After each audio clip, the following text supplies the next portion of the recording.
বন্ধুরা, আজ আমরা কথা বলবো পারমাণবিক ভর নিয়ে। পারমাণবিক ভর বলতে বোঝায় কোনো একটি মৌলের নিউক্লিয়াসে প্রোটন সংখ্যা এবং নিউট্রন সংখ্যার যোগফল। আজ আমরা যেটা শিখব সেটা হচ্ছে বেসিক্যালি 1 থেকে 30 পর্যন্ত যতগুলো মৌল আছে তার পারমাণবিক সংখ্যা কিভাবে আমরা শর্ট ট্রিক্স ব্যবহার করে মনে রাখতে পারি তা। এই কনসেপ্টটা সাধারণত আমাদের JSC, SSC, HSC, admission test, even অনার্সেও আমাদের এই ট্রিক্সটা প্রয়োজন হতে পারে।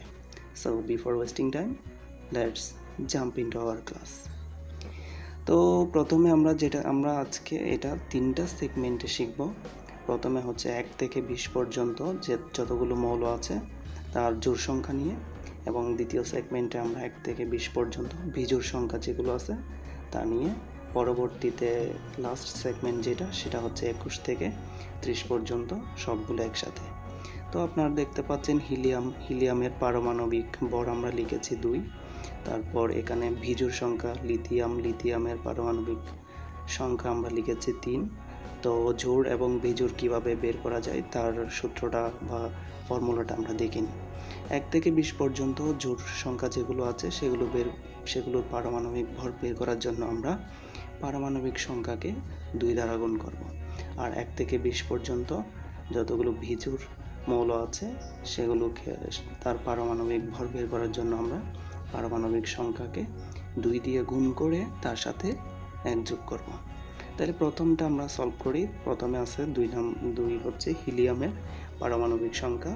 তাহলে পারমাণবিক সংখ্যাকে 2 দিয়ে গুণ দিলে দাঁড়ায় 2 × 2 = 4। হিলিয়ামের পারমাণবিক ভর হয় 4।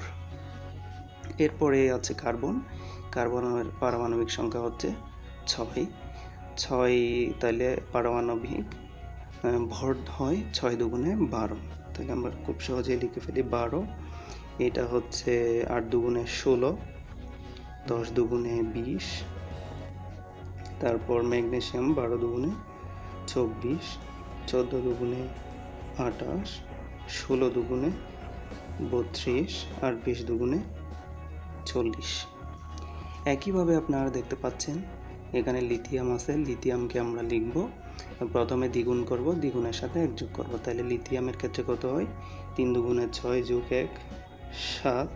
তারপর আছে 5 × 2 = বেরিলিয়ামের ক্ষেত্রে হয় 5 × 2 = 10 + 1 = 11। আর এটা 9 × 2 = 18। তাহলে এটাকে আমরা লিখতে পারি 1 যোগ করে 19। 11 × 2 = 22। তাহলে আমরা লিখতে পারি 23। অ্যালুমিনিয়ামের ক্ষেত্রে যেটা হয় 13 × 2 = 26, যেটা আমরা লিখব 27। 15 × 2 = 30, 30 এর সাথে 1 যোগ করলে হয় 31। শেষেরটা হচ্ছে 19, 19কে দ্বিগুণ করে 1 যোগ করতে হবে, 19 × 2 = 38। তাহলে 1 যোগ করলে হয় 39। এরপরে আপনারা নিশ্চয়ই লক্ষ্য করেছেন, হয়তো এখানে আমরা 2-1টা বাদ দিয়েছি। এখানে আমরা বাদ দিয়েছি হচ্ছে বেরিলিয়ামকে বাদ দিয়েছি, হাইড্রোজেনকে বাদ দিয়েছি, নাইট্রোজেনকে বাদ দিয়েছি, আর্গনকে বাদ দিয়েছি, আরেকটা হচ্ছে ক্লোরিনকে বাদ দিয়েছি, যেগুলো আমরা ব্যতিক্রমগুলো একটু পরেই শিখব। তার আগে চলুন দেখে নিয়ে আসি আমরা 21 থেকে। তো এবার আমরা 21 থেকে 30 পর্যন্ত যতগুলো মৌল আছে তার পারমাণবিক ভর নির্ণয় করা শিখব।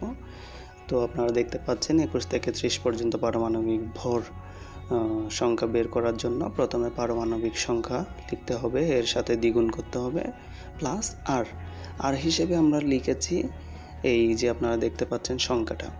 আমরা একটা বিষয় বিশ্লেষণ করে দেখতে পেলাম যে 21 থেকে 30 পর্যন্ত যে যতগুলো মৌল রয়েছে তাদেরকে দ্বিগুণ করলেও মিলে না ভর সংখ্যা, আবার দ্বিগুণের সাথে 1 যোগ করলেও মিলে না। তো তাদের ক্ষেত্রে বিভিন্ন সময় 3, 4, 5 এগুলো যোগ করতে হয়। সেজন্য আমরা এগুলোকে আর হিসেবে সিরিয়ালি লিখেছি। তো আমরা এটা মনে রাখার জন্য আমরা কি করব, একটা ছন্দ মনে রাখতে পারি। 3 45 45 45, 3 55, 3 45 45 45, 3 55। আমরা যেভাবে গান মুখস্থ করি সা রে গা মা পা, আমরা এভাবেও এটা মনে রাখতে পারি। তাইলে স্ক্যান্ডিয়ামের ক্ষেত্রে আমরা বসাবো 3, টাইটানিয়ামের ক্ষেত্রে 4, ভ্যানিডিয়ামের ক্ষেত্রে আমরা বসাবো 5, ক্রোমিয়ামের ক্ষেত্রে 4, ম্যাঙ্গানিজের ক্ষেত্রে 5। এভাবে বসাতে 30 পর্যন্ত আমরা জিঙ্ক পর্যন্ত লিখে ফেলবো। তাহলে চলুন প্রথমটা আমরা লিখি। স্ক্যান্ডিয়াম হচ্ছে 21, 21-এর সাথে 21-কে প্রথমে দ্বিগুণ করতে হবে, পারমাণবিক সংখ্যাকে দ্বিগুণ করতে হবে। দ্বিগুণ করলে 21 দুগুণে হয় 42, 42-এর সাথে 3 যোগ করলে এই যে স্ক্যান্ডিয়ামের সাথে 3 তাহলে হয় 45। আমরা এটা লিখে ফেলি, এটা হয় 45। তারপর দেখতে পাচ্ছেন টাইটানিয়ামকে দ্বিগুণ করলে 22 দুগুণে 44, 44-এর সাথে যোগ হবে 4, তাহলে এটা হবে 48। তারপরে দেখতে পাচ্ছেন ভ্যানেডিয়াম হচ্ছে 23, 23 দুগুণে 46, 46-এর সাথে যুক্ত হবে 5, 46-এর সাথে 5 যোগ করলে হয় 51। তাহলে বন্ধুরা আমরা খুব সহজেই এগুলো বের করে ফেলতেছি। এরপরে দেখতে পাচ্ছেন ক্রোমিয়াম হচ্ছে 24, 24-কে প্রথমে দ্বিগুণ করব, 24 দুগুণে হচ্ছে 48, 48-এর সাথে আমরা যোগ করব 4, তাহলে হয় 52। এরপরে দেখতে পাচ্ছেন ম্যাঙ্গানিজ 25, 25-কে দ্বিগুণ করলে হয় 50, 50-এর সাথে আমরা যোগ করব 5, তাহলে হয় 55। এরপরে দেখতে পাচ্ছেন আয়রন 26, 26 দুগুণে 26 দুগুণে হয় 52, 52-এর সাথে আমরা যোগ করব 4, 52-এর সাথে 4 যোগ করলে হয় 56। তারপরে দেখতে পাচ্ছেন কোবাল্ট 27, 27 দুগুণে হয় 54, 54-এর সাথে আমরা যোগ করব 5, 54-এর সাথে 5 যোগ করলে হয় 59।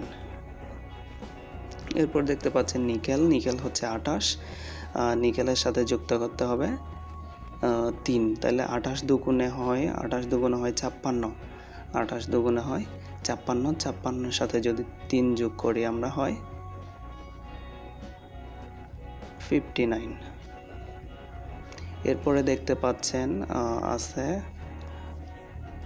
কপার হচ্ছে 29, 29-কে প্রথমে দ্বিগুণ করব, হবে 29-কে দ্বিগুণ করলে হয় 58, 58-এর সাথে আমরা যোগ করব 5, 58-এর সাথে 5 যোগ করলে হয় 63। এরপরে আপনারা দেখতে পাচ্ছেন জিঙ্ক হচ্ছে প্রথমে দ্বিগুণ করব, দ্বিগুণ করলে হয় 30 দুগুণে 60, 60-এর সাথে যুক্ত করতে হবে 5, তাহলে কত হয় এটা আপনারা আমাকে কমেন্ট বক্সে জানাবেন। এরপরে আমরা এখন ব্যতিক্রমগুলো দেখব। ব্যতিক্রমগুলো হচ্ছে ব্যতিক্রমগুলো ছিল বেরিলিয়াম, তারপরে ছিল হাইড্রোজেন, নাইট্রোজেন, আর্গন আর ক্লোরিন। আমরা এভাবে মনে রাখতে পারি ব্যতিক্রম হলো নাইট্রোজেন আর আর্গন। ব্যতিক্রমের হলোর H, নাইট্রোজেনের N, আর এর আর্গন এবং ক্লোরিনের। তো বেরিলিয়ামের ক্ষেত্রে আপনারা দেখতে পারবেন বেরিলিয়ামের পারমাণবিক সংখ্যা হচ্ছে 4, যেটা হচ্ছে জোড়। এটা জোড়দের সাথে কাউন্ট করার কথা ছিল, কিন্তু না, এ জোড় হওয়া সত্ত্বেও এ হচ্ছে ভিজোড়দের মতো আচরণ করে। এর পারমাণবিক ভর হচ্ছে 9। তারপর হাইড্রোজেনের পারমাণবিক, এটা সবারই জানা, এটা হচ্ছে 1।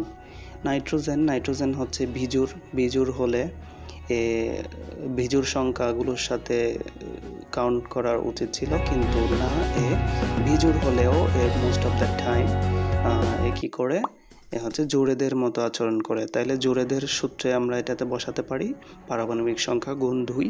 তাইলে এখানে আমরা লিখেছি এর পারমাণবিক সংখ্যা 7, 7 দুগুণে 14, পারমাণবিক ভর হবে 7 দুগুণে 14। এরপরে দেখতে পাচ্ছেন আর্গনের ভর হচ্ছে একটু ব্যতিক্রম, এটা আমাদের আলাদাভাবে মনে রাখতে হবে, এটা হচ্ছে 40। আর ক্লোরিন তো সবারই জানা, এটার ব্যবহার আমাদের খুবই বেশি। ক্লোরিনের পারমাণবিক ভর হচ্ছে 35.5।